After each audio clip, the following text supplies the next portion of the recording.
There's nothing like it in the world. To be able to sing with the Tabernacle Choir, that's a dream I've had all my life. I love to sing. My dad sang in the choir before me, my uncles and aunts, and so it's time for me to sing. I've waited all my life to do this. And I think that's a constant goal that we have, that our performance, that the artists, the musicians, the singers, the listeners will all be galvanized together and experience this wholeness, this completeness, this oneness that's you very, very seldom experience.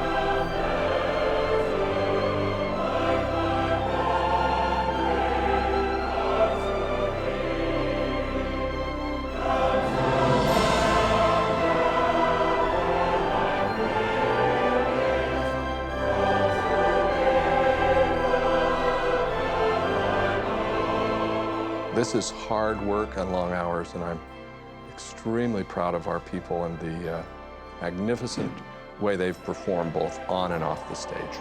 I love the choir. From a little boy, I just love the choir. We love the choir. I love the choir. I think it's excellent. We love it. We love the Mormon Tabernacle Choir.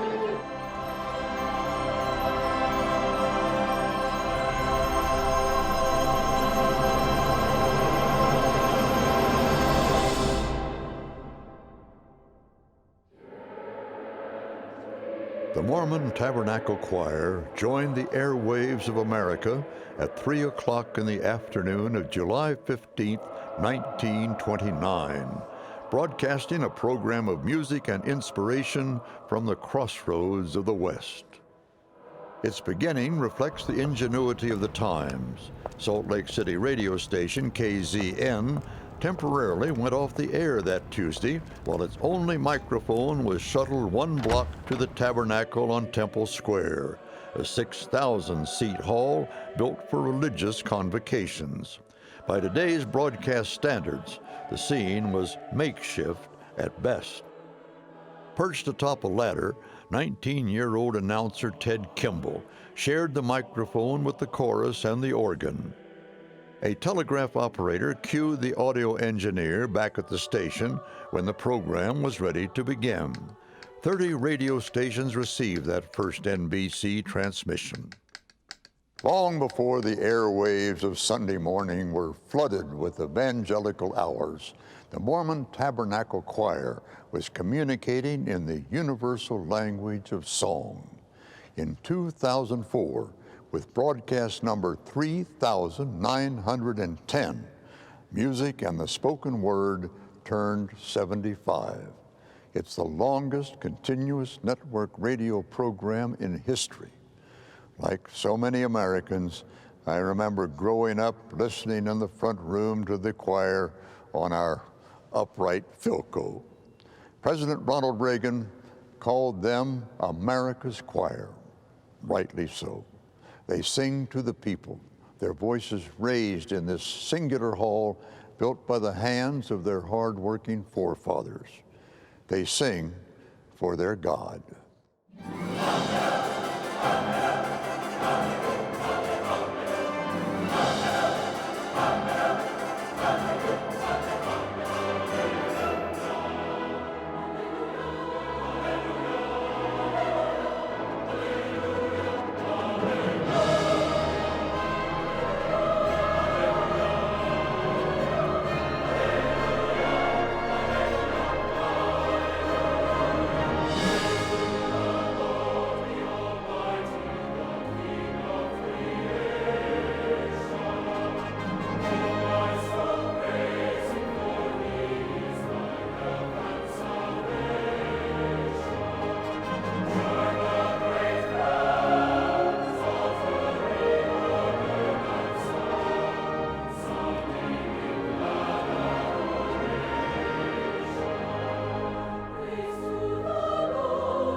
In 1847, a ragtag choir provided music for worship services under a makeshift shelter in the harsh desert climb of the Salt Lake Valley.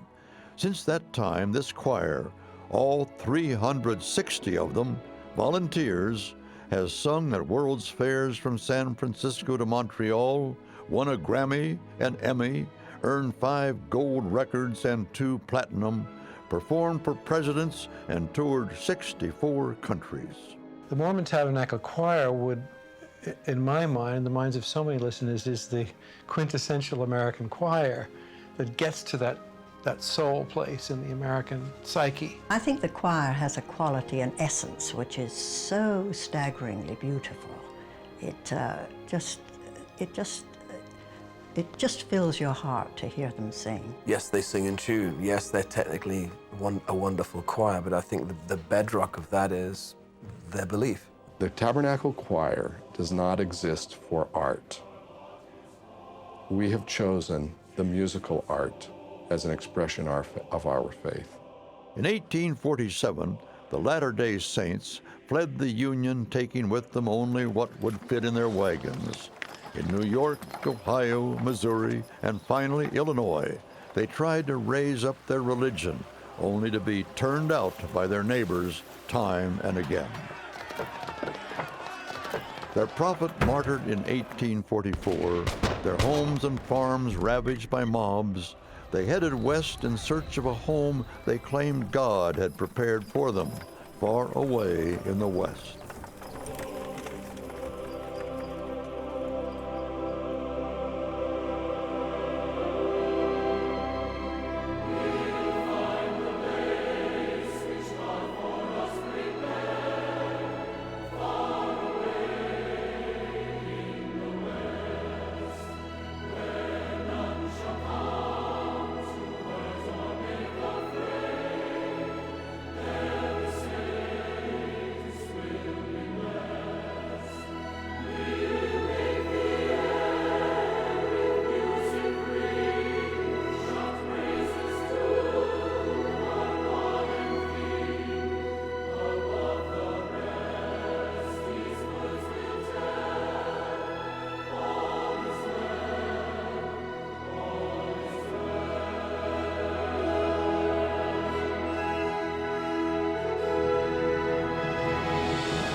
Welsh converts to the Latter-day Saints religion began emigrating to America in the early 1850s and followed the trail of their fellow believers.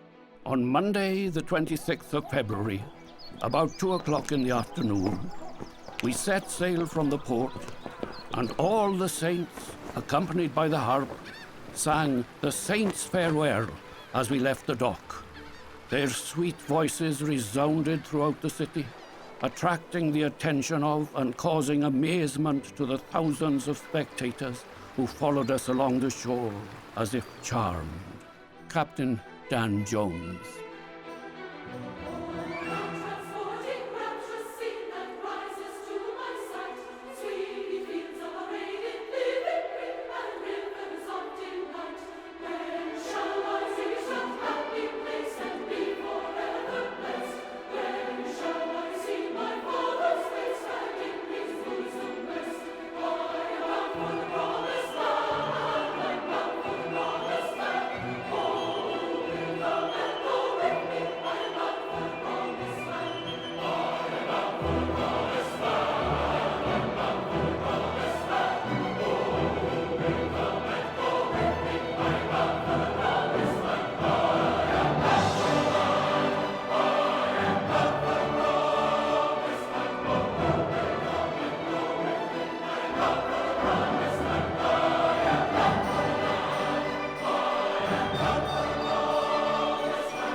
Singing was far more natural for the Welsh than driving a team of oxen across the Great Plains of America. As we sang the first part of the verse, we saw everyone with their heads out of their wagons. Some asked where we had learned and who was our teacher. I said that the hills of Wales were the schoolhouse and that the Spirit of God was the teacher. William Morgan. In 1850, when church leader Brigham Young heard Welsh converts singing a four-part harmony in their native tongue, he appointed their conductor, John Perry, from North Wales, to organize and direct a choir. I don't understand the words, but you should become the nucleus of a great church choir. Brigham Young. I've heard there's a wonderful connection with the Mormon choir through the Welsh land. Out of 14 conductors, 4 of them are Welsh. It's in the blood, it's in the mountains that surround the city, as it is in Wales. In the pioneers' era, musicians were assigned to Mormon colonizing parties to help tame the Great Basin. Many pianos carried west in wagons enhanced cultural activities. Many were the afternoons I listened at home to my mother and others singing through operas and oratorios. I made my first public appearance as a singer at 15. Nellie Druce Pugsley. Music has strengthened many a religious movement. The Latter-day Saints are no exception. Among the various musical genres that the choir sings, I would put on the top of the list the singing of hymns. And I think that's what our listening public enjoys the most, the great hymns that have come down through the centuries. There are many, many ways to worship and to honor God, but the sound and the music and the combination of harmony of those voices, it goes right from here. A direct link, I think. I took the Tabernacle Choir up to the Salt Lake Penitentiary and gave the prisoners a concert. When the choir all arrived, we were led through the large gates and shown into the dining room. And when we were all ready, the prisoners were let come in. The visitors with the 180 prisoners filled the room to overflowing. Ebenezer Beasley. September 29, 1880, the 150-member choir took its first tour, traveling 30 miles south by train to the community of American Fork. Ebenezer Beasley directed the concert. The choir contains the elements for much pleasure, being composed of good singers, some excellent instrumental performers, and a host of friendly, companionable, and whole-souled Latter-day Saints. Deseret Evening News. The choir's first home in Salt Lake was a crude bowery with a roof of sagebrush and branches hastily constructed on the southeast corner of the area designated as Temple Block. Some wise being organized my system, gave me my capacity, put into my heart and brain something that delights, charms, and fills me with rapture at the sound of sweet music. It was the Lord, our Heavenly Father, who gave me the capacity to enjoy these sounds, and which we ought to do in His name and to His glory. Brigham Young.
In 1852, the choir moved to a small adobe tabernacle. The 2,500-seat structure soon proved inadequate for the growing number of residents, and the saints began meeting outside again. Brigham Young conceived the idea of an auditorium that would be among the largest in the world. It would be built in an isolated community 1,500 miles from the nearest rail access to construction supplies. It was a bold undertaking. Some might have called it foolhardy. Bridge builder Henry Grow is credited with building the elliptical roof. Construction began in 1863, and 4 years later, the doors opened for religious services. I have seen a great many people assembled out of doors, but never have I seen so many in one house before. Heber C. Kimball. Pioneer resourcefulness overcame scarcity of materials, nails in particular. Lattice trusses rested on 44 red sandstone buttresses cut and hauled from canyon walls. The massive timbers were wrapped with green rawhide that shrank as they dried, forming a steel-tight binding, preventing further cracks in the beams. Wooden dowels split with wedges secured the trusses together. If you went up in the attic today, you would find that original construction still in place. The tabernacle seems to have this wonderful sound, which is what I think contributes to the lovely sound that the choir makes. It isn't just the singers, it's also the space within which they perform. The tabernacle, with its unsupported interior space, 132 feet wide, 65 feet high, and 250 feet long, ranks as one of the largest timber roof structures in the world. The building was just about as large as it could have been built, so that an audience within it could be made to hear, long before the day of electrical magnification of sound. Stephen L. Richards. Two of its first visitors were President and Mrs. Ulysses S. Grant. Their train stopped in the Utah Territory for a tour, October 3, 1875. I could not help kneeling with bowed head, and my heart, always so susceptible to the power of music, full of tenderness, to ask God's blessing to these people. The gentleman asked if I had offered a prayer for them. Yes, a good Methodist one. Julia Grant.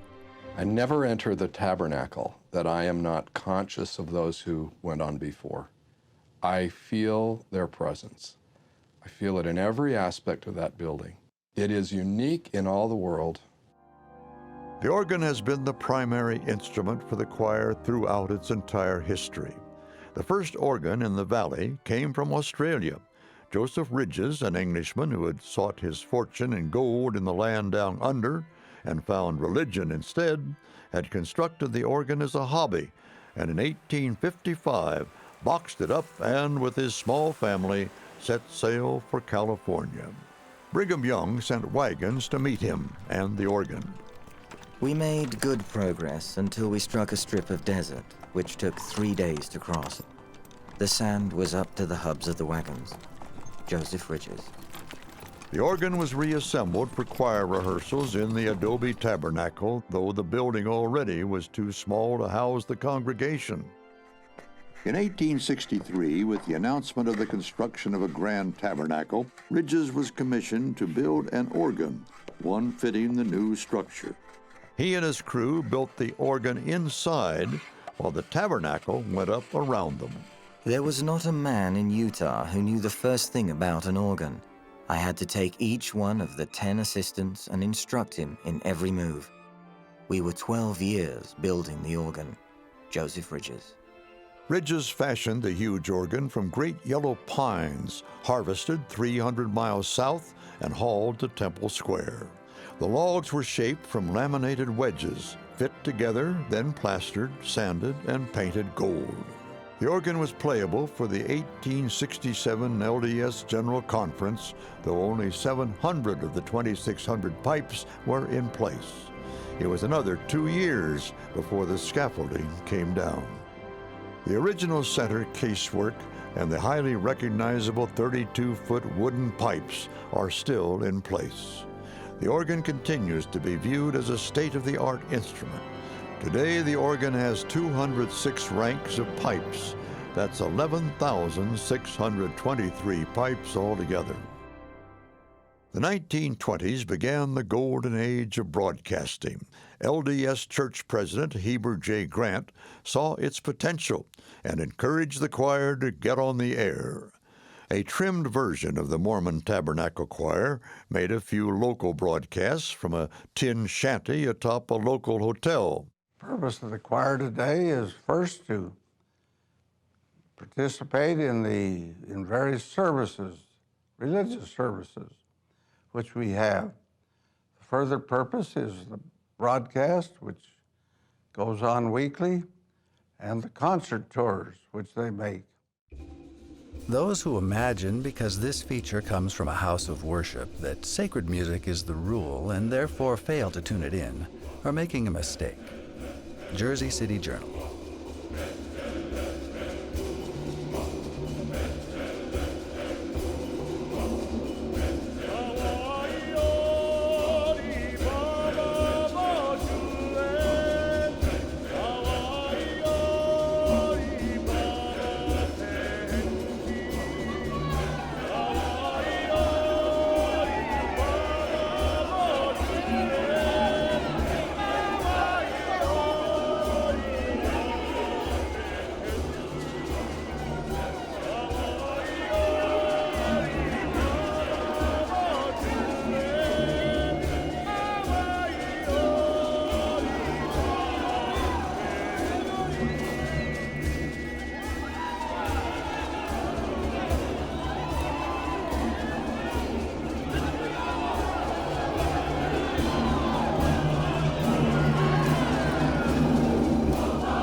In 1932, the choir left behind its weekday programming and recast itself as a Sunday broadcast of music and inspiration. Music and the spoken word has become synonymous with what is right with the world. Announcer Richard L. Evans shaped that image. Every week for 41 years, he wrote and presented what he called sermonettes, a non-denominational message of inspiration and truth. Things we know are real, things we can't put in a test tube. Love is one of them. Faith is another. Only two others have stood in front of those gilded pipes, J. Spencer Kennard and Lloyd Newell. There's not a better way to begin a Sunday morning than listening to the Mormon Tabernacle Choir. I just hope that my message adds and complements what the Tabernacle Choir does so well. This public service program has won awards, and it has touched the souls of its listeners. President George Bush paid tribute to the choir this year, awarding it the National Medal of Arts. The president acknowledged it was long overdue. What I admire about the Mormon Tabernacle Choir is the range of things they do, which go from classical music to pop, from religious music to folk music, combining the best of the European tradition, as well as helping create the new American traditions. But in 1976, I was doing a piece for 60 Minutes about the Leventritt Piano Awards here in New York City. And Rudolf Serkin, the great pianist, was one of the judges. The judges decided not to give an award. And I asked him why. I said, they all sounded like they had wonderful technique to me. He said, oh, technique was wonderful. He said, they all had marvelous fingers. But you know, he said that you don't play the piano with your fingers. I said, well, what do you play with? He said, your heart. And that, I think, is why the Mormon Tabernacle Choir's performances are so great, because they sing with their heart.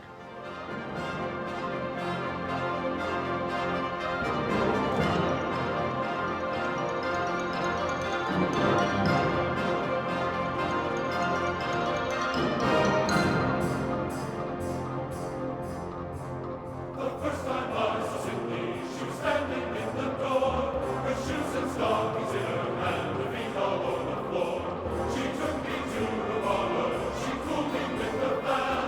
She swore that lies breathe.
choirs performed for kings and queens and for nations mourning the deaths of their leaders and their patriots. They have sung for 10 United States presidents and at 5 presidential inaugurals. Ronald Reagan invited them to sing at his first inauguration. We were in the parade on that huge float that came down the avenue and stopped in front of the reviewing stand. And he and Mrs. Reagan were standing and observing what was going on, and you could see that they were both very, very emotional. It was just an electric feeling all the way around, one of the spine-tingling kind that makes your hair stand on end. If you were to put on, without being told who it was, if you were to put on a recording of a choir singing, and it was the Mormon Tabernacle Choir, you'd recognize it instantly.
14 directors have led the choir since 1847.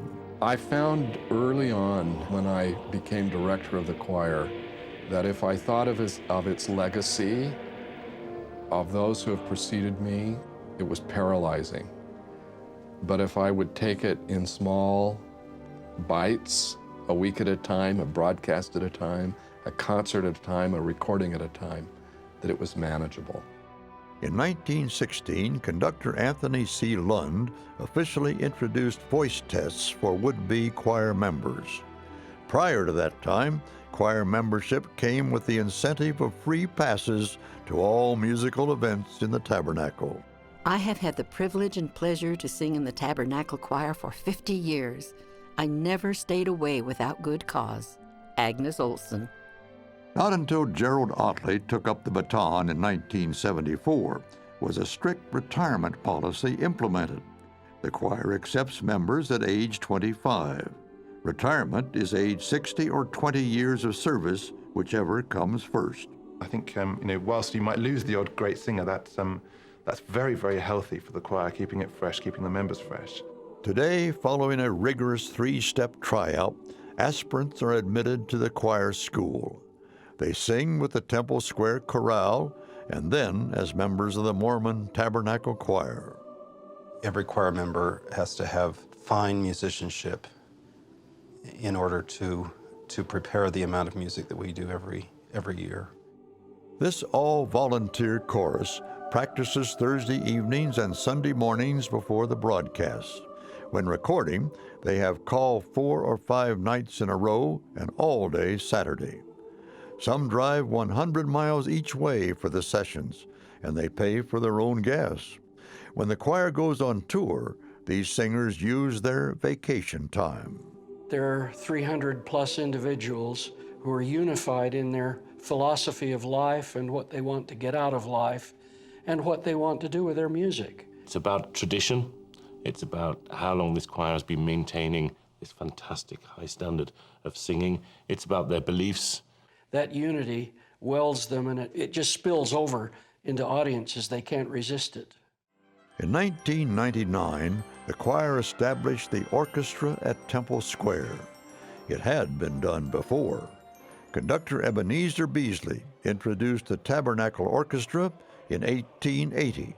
I feel like the orchestra at Temple Square has in many ways reinvented the Tabernacle Choir because it's given us a depth of repertoire and an easy access to the repertoire that we've never enjoyed. At the close of the 19th century, the Mormon Tabernacle Choir was poised to join the American music scene. Welsh director Evan Stevens finessed an invitation for the choir to an Eisteddfod choral competition being held at the 1893 World's Fair. Evan Stevens gave his final instructions to the choir. Simply be calm, earnest, and see to it that we do ourselves justice, and I for one will be satisfied, prize or no prize. The choir was awarded second place and a $1,000 prize.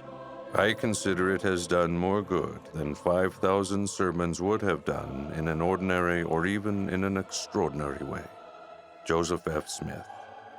They triumphed in Denver in 1896, the San Francisco World's Fair in 1902, at the Alaska-Yukon Exposition in Seattle in 1909, and for President William Howard Taft in 1911.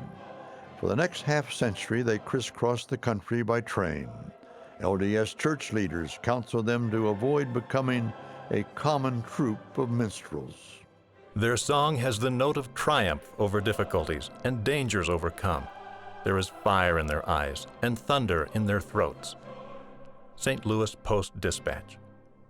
Is the world-famed Salt Lake Mormon Tabernacle Choir, Hallelujah Chorus. By age 100, the choir had secured its place on stage. The visit of this organization from Salt Lake City gives evidence that there is sincere earnestness in artistic matters in the remotest parts of the United States.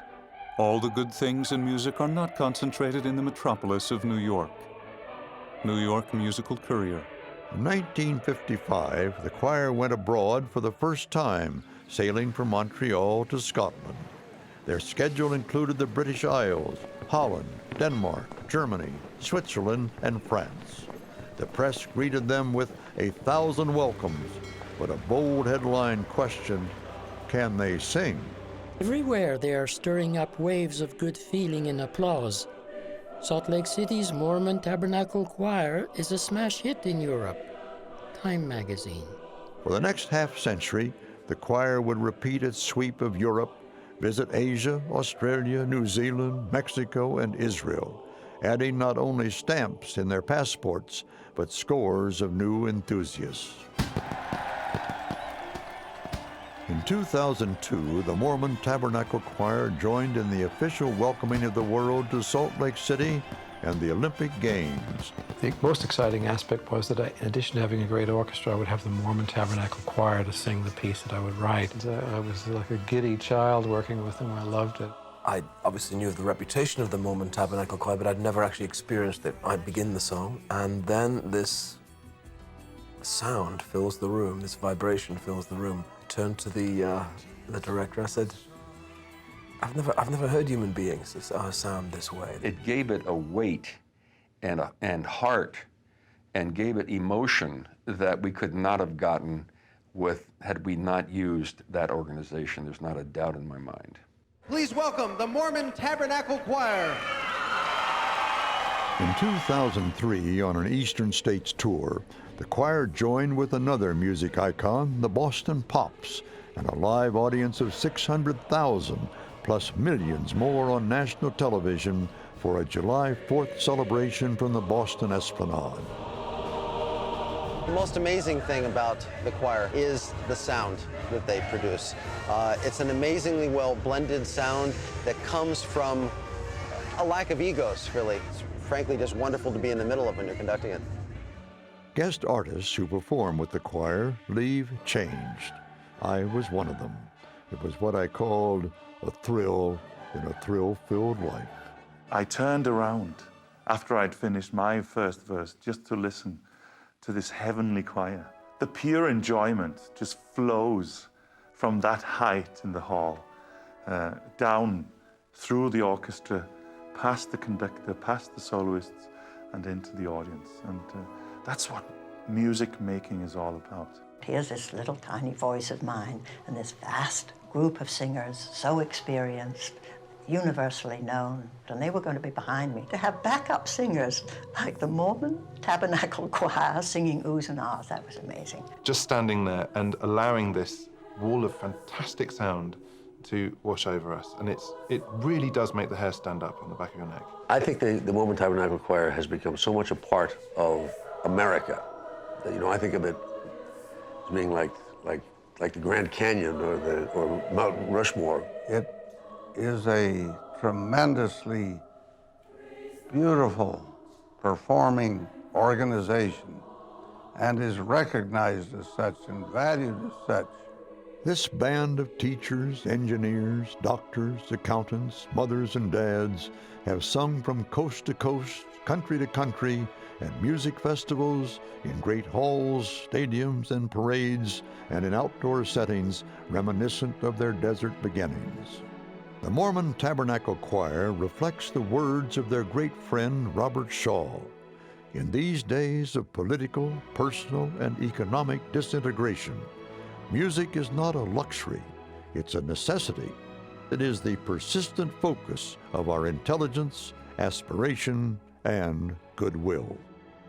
For 75 years in broadcasting, 150 plus in the choir loft, the Mormon Tabernacle Choir has touched and lifted audiences and individuals. 360 voices strong, they sing as one, of sacred yearnings, of their deepest convictions, when they offer, "Here's my heart, Lord, take and seal it." They mean it.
We leave you with the familiar hallmark that has closed the choir's music and the spoken word for 7 decades.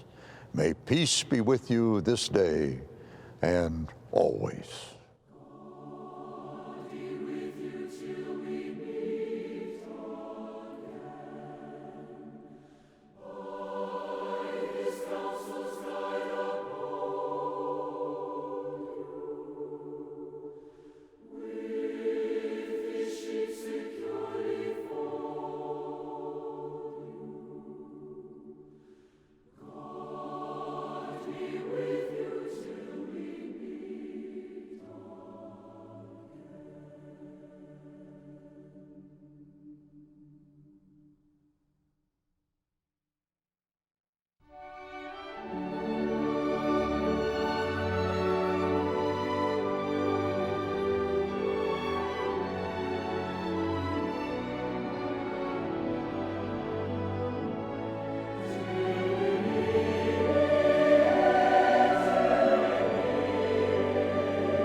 This program was made possible by the generous financial support from Worth of a Soul Foundation, Gail and Larry H. Miller, Sid and Mary Folger, the George S. and Dolores Doré Eccles Foundation, the Brent and Bonnie Jean Beasley Foundation, Bill and Pat Child, and Dana and Chris Doggett.